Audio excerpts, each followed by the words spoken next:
Noong una, ayos naman ang lahat. Kaso, bigla na lang silang naulol. Hindi, joke lang.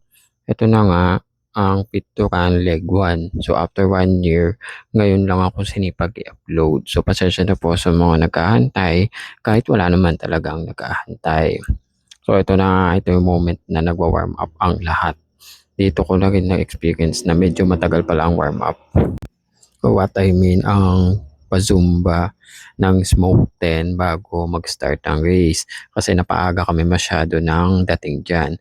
So ang kasangga nga pala natin ngayon ay si X-Step 160X 6.0 Pro kasama ang ating mga teammate. O ayan sila.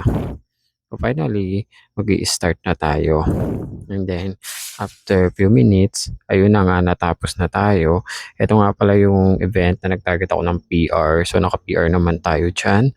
At i-reward natin ang sarili natin ng sorbetes at ng taho at kung ano-ano pa. So, ito nga pala yung event din na 16 kilometers na na-experience ko na sobrang daming competitive.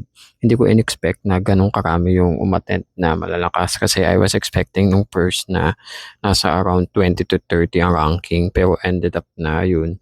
Pasok pa tayo sa below 20.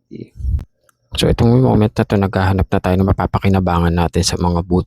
So kahit pa paano na mapumaldo tayo ng mga kung ano-ano dyan na freebies tsaka ng mga pagkain.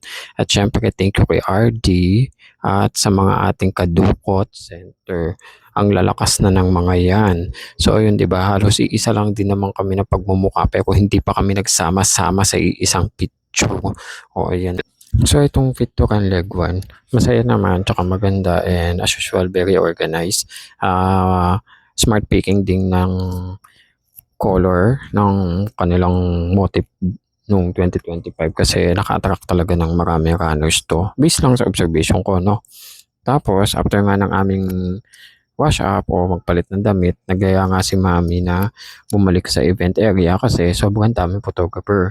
So sabi niya, magpa-picture daw kami para naman paldong-paldo. So ayan, thank you po. Nakalimutan ko sino photographer doon.